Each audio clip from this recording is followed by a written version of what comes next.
Hoy voy a realizar un ejercicio de mecánica de fluidos, el cual consiste en la selección de bombas para un correcto funcionamiento del sistema que se presenta en la imagen. El ejercicio ha sido planteado por el ingeniero Daniel Chuquín y la resolución está siendo realizada por mi persona. El ejercicio dice lo siguiente. En la impulsión de agua de la figura, una bomba sumergida extrae agua de un lago a 13 metros de profundidad máxima y le eleva al nudo D, en el que debe garantizarse exactamente 0,02 kilogramos fuerza sobre milímetros cuadrados. Se desea trasegar un caudal entre todo el sistema de 476 galones por minuto y las bombas que se tienen en bodega son las siguientes. HB1 nos dice que tenemos disponibles 5 bombas en bodega. También lo que nos indica el ejercicio es que el segundo término de nuestra ecuación viene dada en decímetros cúbicos por segundo, la altura viene en metros por columna de agua y la velocidad nominal va a ser de 3600 revoluciones por minuto. El ejercicio nos especifica la cantidad de bombas disponibles y la velocidad nominal para cada opción. Ahora, vamos con lo siguiente, que serían los coeficientes de pérdidas de accesorios, los cuales son en la rejilla de la bomba, la cual impide que entre agua con suciedad al sistema, va a ser igual a 11.040 metros por columna de agua sobre metros cúbicos por segundo elevado al cuadrado.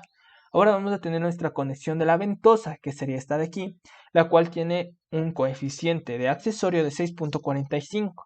Tenemos nuestra válvula de retención, que va a ser de 15.95, y de nuestra válvula de regulación, que va a ser de 7.770. Aquí existe una trampa en el ejercicio. No nos da membretada qué tipo de válvula es esta, pero se sobreentiende que es válvula de regulación. Así que aquí existen dos válvulas de regulación. Ahora, ¿qué nos pide? Calcular 4 formas para garantizar las condiciones de funcionamiento requeridas. En el caso que no se grafiquen las condiciones de funcionamiento de la forma seleccionada, se descontará el 10% de cada solución encontrada. Importante, tomar en cuenta las siguientes consideraciones. Bombas en paralelo. Caudal en las tuberías en paralelo no debe superar los 50 litros por segundo. Variando la curva resistente, la presión o la altura de la bomba no debe superar los 283 metros por columna de agua. Dentro de nuestro siguiente paso, tenemos que realizar la transformación de decímetros cúbicos por segundo a metros cúbicos por segundo. ¿Cómo se lo realiza esto? Multiplicando el segundo término de nuestra ecuación por 1 por 10 elevado a la 6. Esto lo hacemos con la primera ecuación de la bomba 1, que nos dice que 100 menos 40.5 por 10 elevado a la menos 3 q cuadrado multiplicado por 1 por 10 elevado a la 6 nos da como resultado HB1 va a ser igual a 100 menos 40.500 q cuadrado. Repetimos este mismo procedimiento con todas las ecuaciones de las bombas que nos otorgó el ejercicio. Ahora, como paso 2 vamos con la toma de datos. Tenemos que el caudal que vamos a manejar va a ser de 476 galones por minuto. Estos galones por minuto lo transformamos a metros cúbicos por segundo, dándonos el resultado de 0,0297 metros cúbicos por segundo. Ahora, también nos decía que la presión en el punto D sobre el peso específico tenía que ser igual a 0,02 kilogramos sobre milímetros cuadrados. Pero nosotros en los ejercicios manejamos con metros por columna de agua lo que es la presión. Entonces, para realizar esta conversión lo multiplicamos por 1000,369,147. Esto me permite realizar una conversión más rápida. Entonces, tenemos las pérdidas por accesorios.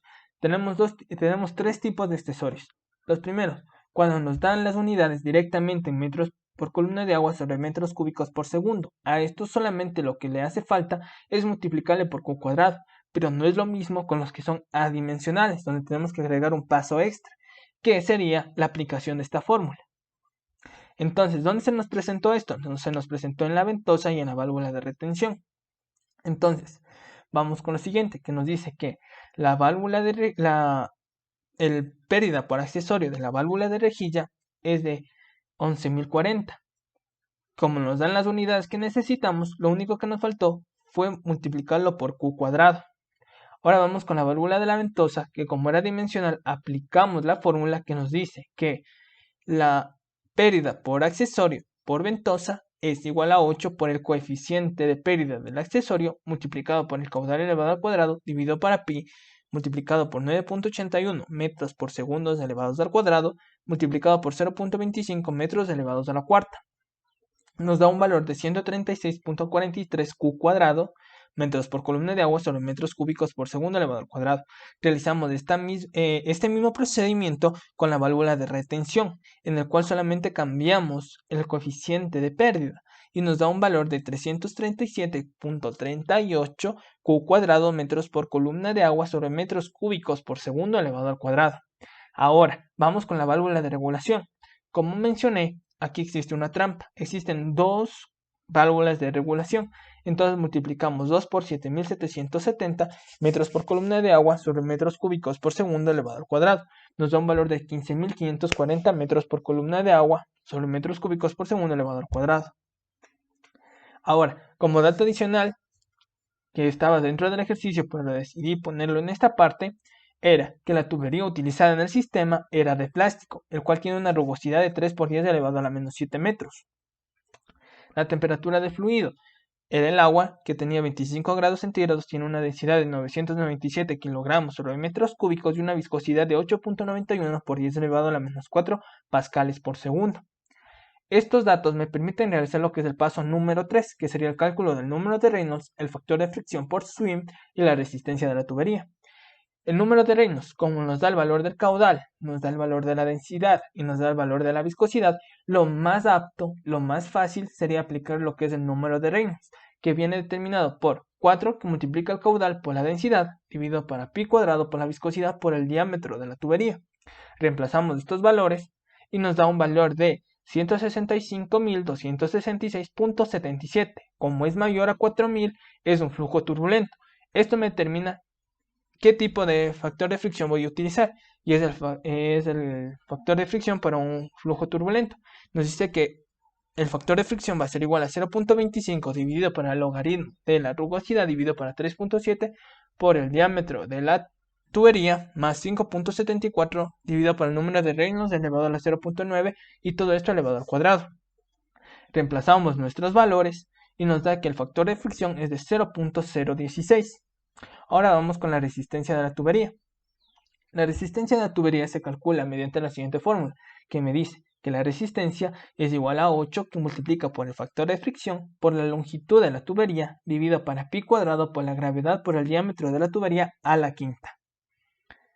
La resistencia desde A hasta B va a ser igual a 8 que multiplica 0.016 multiplica 130, que era la distancia o la longitud que existía entre A y B, dividido para pi cuadrado, que multiplica la gravedad multiplicado por el diámetro de la tubería elevado a la quinta. Me falta explicarles, pero en la anterior, al momento que nosotros calculamos el coeficiente de pérdidas por accesorios, cuando es adimensional, tenemos en cuenta el diámetro de la válvula. No siempre el diámetro de la válvula es el mismo que el diámetro de la tubería. Eso deben tener mucho cuidado. Ahora, esta resistencia de A hasta B me da un valor de 175.98.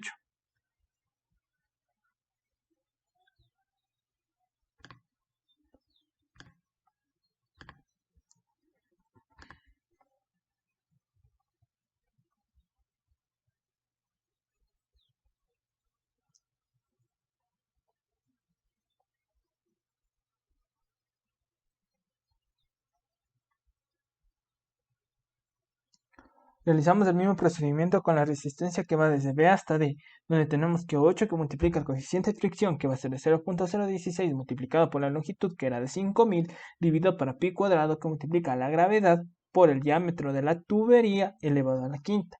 Este nos da un resultado de una resistencia de 6.768.79 metros por columna de agua sobre metros cúbicos por segundo elevado al cuadrado por Q cuadrado. Como cuarto paso tenemos el planteamiento de la curva de resistencia de la bomba. Esto se lo realiza mediante la ecuación de Bernoulli desde el depósito, desde el punto A hasta el punto D, ya que esta es la trayectoria de nuestro sistema. Entonces, tenemos la ecuación de Bernoulli desde A hasta D. Tenemos que la presión de A sobre el peso específico más la cota de A más la velocidad de A al cuadrado sobre 2 veces la gravedad más hb va a ser igual a la presión de D sobre el peso específico más la cota de D más la velocidad de D al cuadrado sobre 2 veces la gravedad más hf más h de los accesorios. Ahora, como estamos succionando el agua desde un lago que está expuesto a la atmósfera, la presión de A sobre el peso específico es cero. La velocidad de A sobre 2 veces la gravedad no es cero, pero es aproximadamente cero. Sucede lo mismo con la velocidad de D sobre el peso sobre 2 veces la gravedad. Ahora, ¿por qué no realizamos lo mismo con la presión de D sobre el peso específico? Esto es porque el ejercicio nos explicaba que la presión de D sobre el peso específico tenía que ser igual a 20,01 metros por columna de agua. La cota de A va a ser igual a menos 13, ya que ésta se encuentra por debajo de nuestro eje de referencia. Entonces, reemplazamos nuestros valores, tenemos la cota que va a ser de menos 13 metros, más la altura de bombeo, más la presión en el punto D, que va a ser de 20,01 metros por columna de agua, más 110 metros, que era la cota de D, más la pérdida longitudinal que fue previamente calculada, más las pérdidas de accesorios que se calcularon anteriormente. Entonces obtenemos una curva de resistencia de la bomba que va a ser igual a 143,01 metros por columna de agua más 33.998.58 Q cuadrado. Como paso 5 tenemos que graficar la curva de resistencia de la bomba y las diferentes ecuaciones de las bombas disponibles. Entonces, dentro de eso nosotros tenemos la gráfica de la bomba 4, bomba 3, bomba 2, bomba 1 y la curva de la bomba resistente. Mediante esta gráfica nosotros podemos determinar qué opciones de las bombas tenemos que descartar. En este caso tenemos que descartar la bomba 2, ya que esta, al encontrarse muy lejos de nuestro punto de funcionamiento, sobreexigiríamos o reduciríamos mucho la eficiencia de esta bomba, entonces no me sirve de mucho. Lo que me sirve es a partir de la bomba 4, de la bomba, lo que sería la bomba 3 y la bomba 1. Entonces, dentro de esto, lo que yo podría aplicar es a la bomba 4 aplicar un variador de frecuencia o a su vez un recorte de rodete. Luego, podríamos nosotros a la curva resistente modificarla para que ésta sea la que se mueva e intersecte con la curva de la bomba 4, o a su vez a la bomba 3 a realizar una asociación en paralelo para que al asociarla en paralelo nosotros conservamos nuestra altura de bombeo pero aumentamos nuestro caudal y podría interceptar con el punto de funcionamiento. Lo mismo sería con la bomba 1, en la cual podríamos nosotros asociarla en serie para que aumente la altura de bombeo y conserve su caudal. Entonces vamos con la primera opción, que sería la bomba 1. Nosotros la asociamos en serie. Para asociar una bomba en serie tenemos que determinar cuántas bombas vamos a asociar en serie. Para esto tenemos que ingresar una nueva incógnita a la ecuación de la bomba 1, que sería el valor de n. Obtenemos el valor de n igualándola con la curva de la resistente de la bomba, despejando el valor de Q, que era 0.029, y nos da un valor de n que es de 2,60, que aproximadamente sería 3 bombas.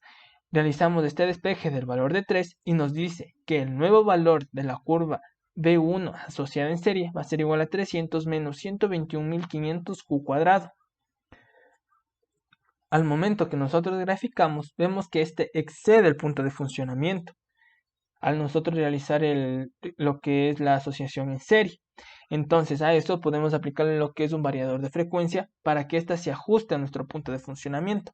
¿Cómo se lo realiza? A esta curva de la bomba que ya fue asociada en serie aplicamos un variador de frecuencia que lo representamos con la letra de alfa, que me indica el porcentaje ya sea de la velocidad que yo reduzco o elevo a mi bomba. Entonces, para despejar el valor de alfa, nosotros tenemos que incorporarle a la ecuación de la bomba 1 asociada en serie, igualarle con la curva resistente y despejar el valor de alfa, que me da un valor de 0.95, el cual es menor a 1.12, por lo tanto es viable. 0.95 va a ser viable, o sea, el valor de alfa va a ser viable siempre y cuando este sea mayor a 0.88 y menor a 1.12, ya que nosotros a una bomba podemos reducir la eficiencia un 12% o exceder o sobreexigir la eficiencia otro 12%. Listo. Ahora vemos que cumple con su cometido. Logramos obtener nuestro punto de funcionamiento. La opción 2 fue a la bomba 3 realizarle una asociación en paralelo. Para nosotros asociar en paralelo, también tenemos que calcular el número de bombas que la vamos a asociar. En este caso, a diferencia del anterior, el número de n no se multiplica, se divide al segundo término, en el cual al momento de reemplazar el valor del caudal e igualar con la curva resistente de la bomba, nos da un valor de n de 1.38, lo que me está indicando que debemos asociar dos bombas en paralelo. Al momento que realizamos esta asociación, nosotros tenemos la nueva ecuación de la bomba 3, asociada en paralelo, que me dice que va a ser igual a 250 menos 45.000 Q cuadrado. Igualamos, y al momento que nosotros despejamos, tenemos que el valor del caudal que está manejando esta asociación es de 0,036 metros cúbicos por segundo. Este valor es menor a 0.05 metros cúbicos por segundo, por lo tanto cumple con lo que nos decía el enunciado, que decía que dentro de esta asociación no debe superar los 50 litros por segundo, o a su vez 0.05 metros cúbicos por segundo. Entonces, vemos que en esta asociación se maneja 0,036 metros cúbicos por segundo. Cumple con el primer requerimiento, que no exceda los 50 litros, pero no cumple con lo que estamos buscando, que sería que maneje un caudal de 0.029. Entonces, a esto se le aplica un variador de frecuencia.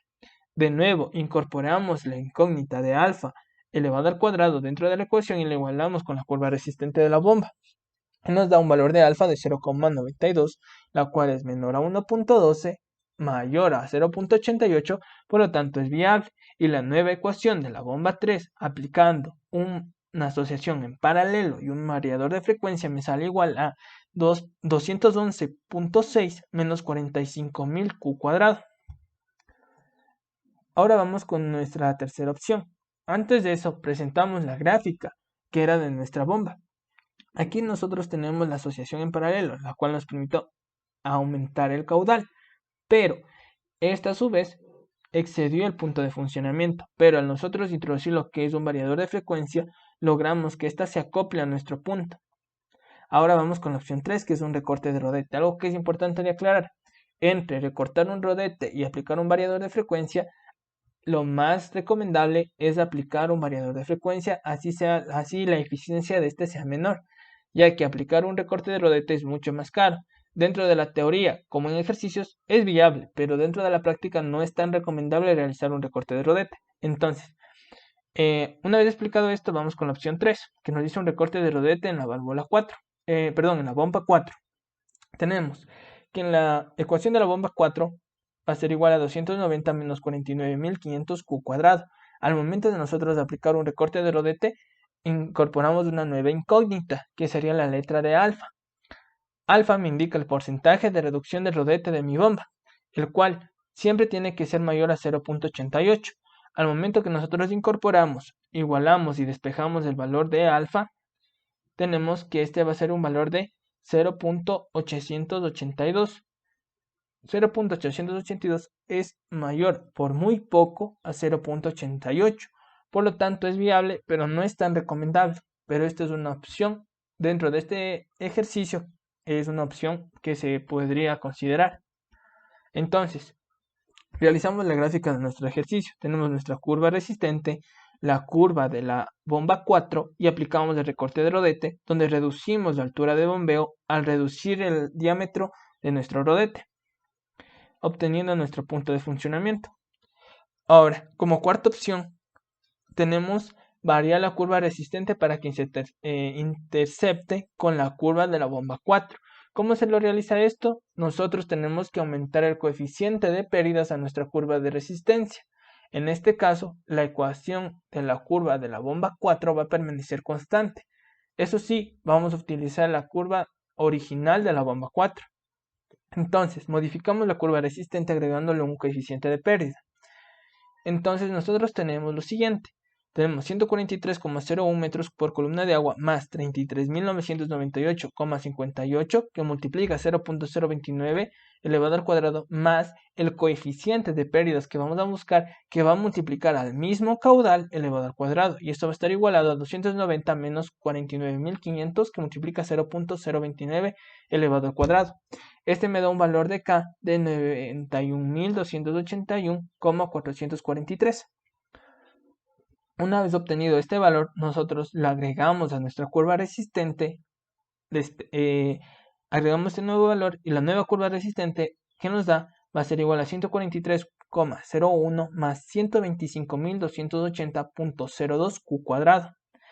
Reemplazamos este nuevo valor, ya que el ejercicio nos explicaba, si nosotros vamos a abrir la curva resistente, la altura a presión de esta no debe superar los 280 metros por columna de agua.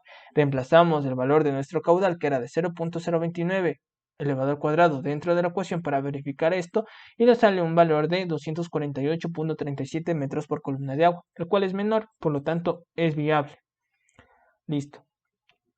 Dentro de esto tenemos la curva resistente original y la curva de resistente que en esta ocasión se acopló a la curva de la bomba 4. Algo que cabe ya por último recalcar es que nosotros, en este caso, en este ejercicio, tuvimos la ventaja que no nos especificaba dónde teníamos que aplicar este coeficiente de pérdidas, ya que en otros ejercicios nos explica cuál debería ser el porcentaje de pérdida que, por ejemplo, sería en la válvula de regulación o en la válvula de retención. Entonces, eso también tenían que tenerlo en cuenta. Y tenemos nuestro punto de funcionamiento. Bueno, esto sería todo. Muchísimas gracias.